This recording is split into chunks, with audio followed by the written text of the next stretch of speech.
Hey, it's Whitey here. Something a little different content-wise for my channel. In addition to being into cars, I really like watches. I have a small watch collection, and I have quite a few different ones. And I had an opportunity to add kind of a different watch into my mix, so I want to go ahead and do an unboxing video of this. I had actually picked this up. It's a Seiko SKX009.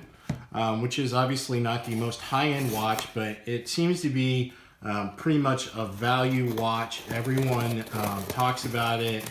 Anybody that's into watches seems to have one in their collection, even if you have higher-end watches and things like that. And as you can tell from a video here, I'm wearing my vintage Omega Seamaster. It is a quartz watch, but it's beautiful. I think they're a real bargain right now if you're looking to get into Omega.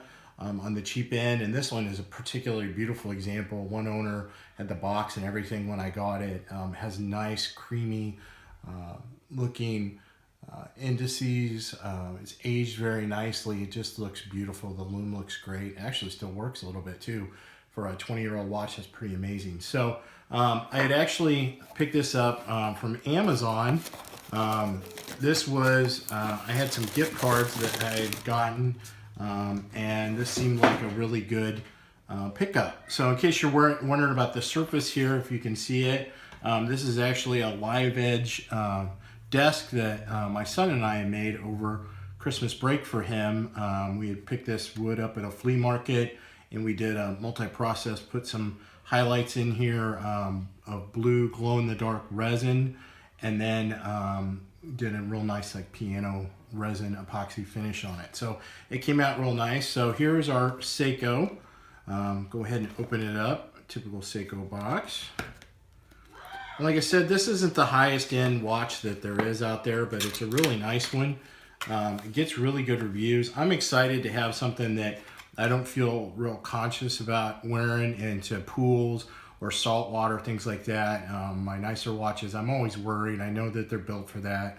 Most of my watches are tool watches, but I still get a little nervous wearing them in, and I'm frantically rinsing them off when I get done and things like that. So having a watch here that basically, and I've heard tell of people wearing these for years and years and years without ever even getting them serviced or anything like that. So opening up the watch here. Oh, this is nice. This does look nice. It's really cold. It's super cold here outside right now. I think it was 5 degrees when I got this out of the mailbox. So taking a look at it, still got all the plastic I think is even coming off because it's so cold it won't stick on there. It's all fogged over on the lens. I guess I maybe should have left it set a little bit longer before I did this video, but I was excited to get it. Obviously these have, you know, a combination of a unique look to them and then an iconic look. You take a look, you know, obviously inspired by the Rolex GMT, but, you know, Seiko has forged their own way on these, and there's a couple different variations out there. There's one that's actually made in Japan, from which most of what I could tell doesn't make that much a difference for the extra premium price you paid. And I was really trying to stick to what my gift card was, so I thought this was good. First impression, I had heard that the bracelet felt kind of tinny, and it certainly does. I don't know, maybe a dip in some WD-40 or something might help that. I know some of my older watches, that'll help them out a little bit. But it is nice and smooth. It has a good finish on it. Starting to warm up a little bit. The crystal obviously doesn't have a real anti-reflective coating that I can tell on it. Aside from that, taking a look at the back, the case back, it does have a pretty nice engraved case back on it. Packaging's nice. Nothing too crazy, but it's definitely nice. Padded with a nice pillow in there. And take a look back in the box, see what's here. Something down the bottom. No, it's just a spacer, and it has all the warranty cards. My gosh, that's a really thick book. That's one of the bigger ones I've ever seen for this. So anyway, there's the watch.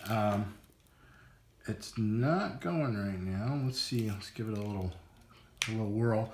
I know that's one of the drawbacks on these watches is that they are not hand wound and they're not hacking movements. A lot of people really don't like that. So there it goes. And I know this has a little bit of a different mechanism than a lot of watches do. The winding mechanism works a little different, but it is kind of nice because you do get a day date. And for everything I've seen, this is just a tremendous value for this watch. Right around $200, give or take a little bit. Like I said, I went with Amazon just because that's where my gift card was too. A nice rotation there on the bezel. Finishing looks pretty good on it. I'd seen some people talking a little bit about the difference in the finishing, whether it was a made in Japan model or one of their built in one of their factories. Looks